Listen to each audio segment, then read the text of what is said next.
Hi guys, I'm back. Hey look, I've got to give you an update on what's been happening with that Arizonian Cowboy, right?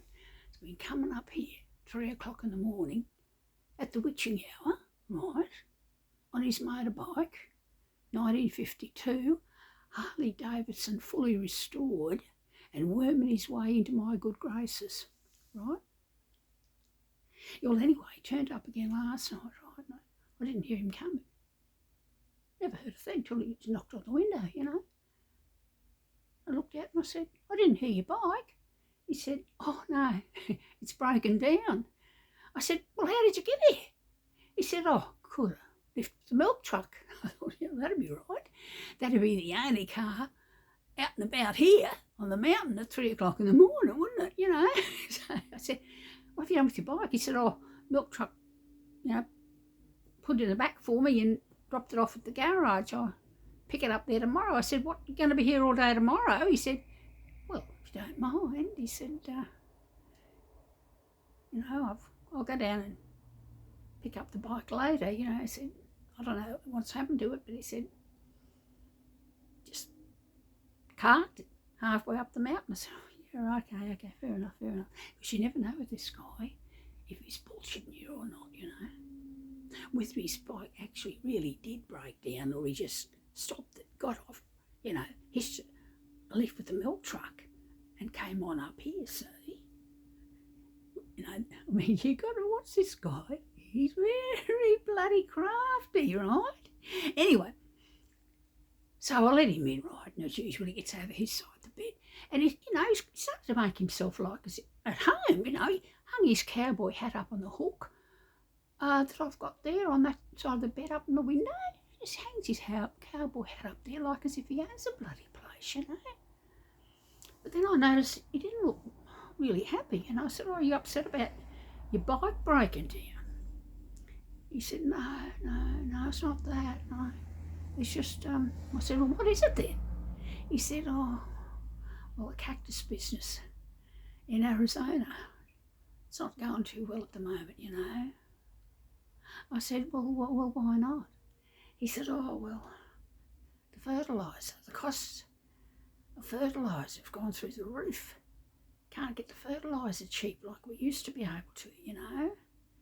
He said, and yeah, that means, you know, that for a commercially producing cacti operation, the profits are not the same.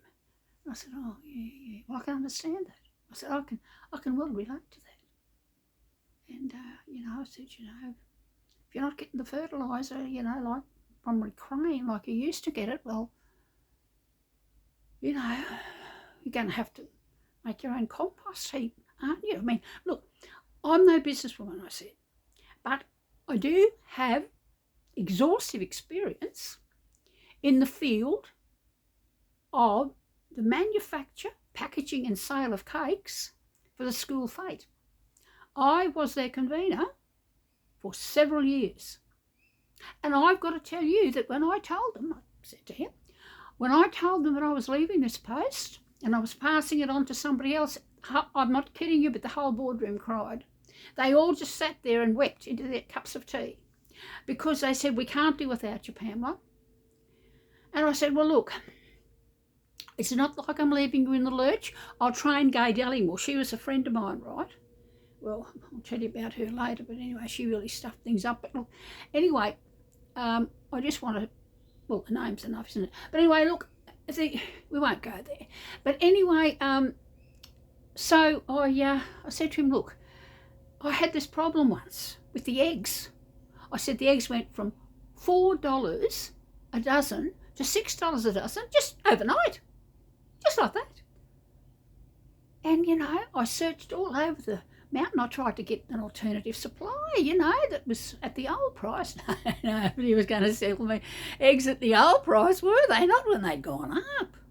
$2 a dozen, see? So I had no choice, really. I had to get myself some chickens. I had to supply the eggs, you see. So that's what I said to this guy. I said, listen, you are going to have to start your own compost farm, right? You have to get your own worms in and all this sort of stuff. You have to provide your own fertiliser, right? Because you can't get it from Ukraine anymore. That's out. That's off the table entirely. And so you're going to have to do that. And I said, look, I had the same problem with the flour, right? Yeah. I had the same problem with the flour. The price went through the roof. And you know, and the thing is, when you're talking about eggs and flour and stuff, well, you don't need much flour in a sponge cake, but you do need 6 eggs. And 6 eggs is optimal, right? You don't want 5 eggs, you don't want 7 eggs, you want 6 eggs.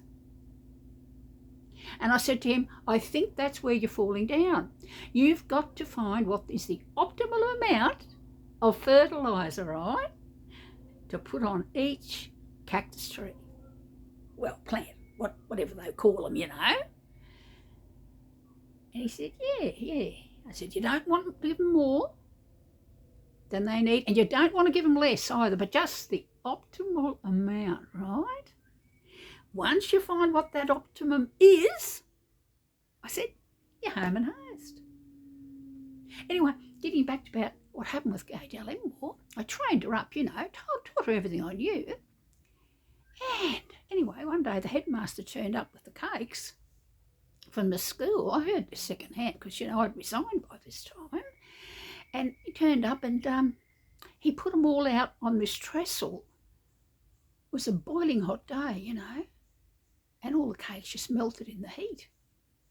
Anyway, she came roaring down and she said, Ron Terry, she said, you couldn't organise a bloody chook raffle, Ron. I mean, fancy speaking to the headmaster like that. You know, I never did that in all the years I was convening. I wouldn't dream of it, you know. But anyway, look, as I said, you can teach people business methods, but you can't teach them diplomacy. No, you can't do that. I mean, that's something that's innate in all of us, really, isn't it? I mean, I'm very diplomatic and I'm very kind.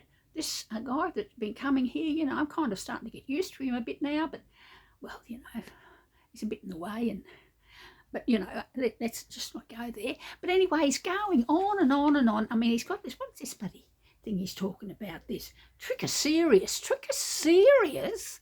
cacti. And I said, what? Sounds like Triceratops, sounds like the bloody dinosaur's name. He said, oh, no, that's just the name of the cacti, right? And, you know, and he's going on, he's got all these bloody cacti that he's got over there, the Easter cactus, the purple prickly pear cactus, the saguaro cactus, you know, it's a Mexican name, obviously, golden barrel cactus, an organ pipe cactus, and a cardon cactus. And he says, look, all of these are separate, you see, but they all need different kinds of care. And I said, oh, God, that makes it difficult, doesn't it? I said, how are you going to know what's the optimal amount of fertiliser for each particular type of cacti? I could see his problem. I could. And I said, well, look, as I said, I have given you a few pointers. Look, as I said, I'm no businesswoman, right? But I was in great demand as the manufacturer, packager, and supply of cakes of all kinds, everything from your jam roly-poly to your chocolate cake to your 3-layer sponge, right? Big supplier of those to every fete and fundraiser that we had on Tamborine Mountain, whether it was to get a new football for the kids or a new soccer ball or a cricket bat or a whole new library. Didn't matter. You still needed your cake store, right?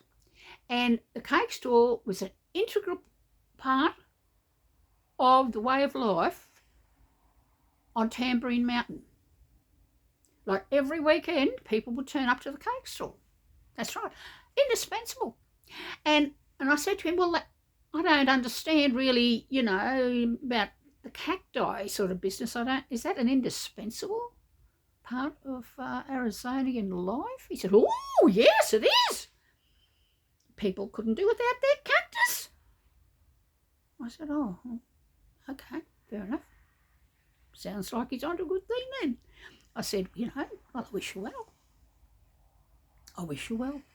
And I said, I hope you'll take home with you those few pointers I've given you. And he said, well, who said I'm going home? I said, well, you aren't you? You're going back. I said, hey, no wonder your business is going down. You're not there to run it. You can't be over here in Australia hanging around the mountain, knocking on my bloody window every night. No wonder your cactus are going downhill and you're losing profits overseas. I said, you better get home pronto, man. You better get home as quickly as your horse will carry you, or your motorbike, or whatever it is you've got. God. But anyway, I just thought I'd give you that little update. And, anyway, so I'll go now and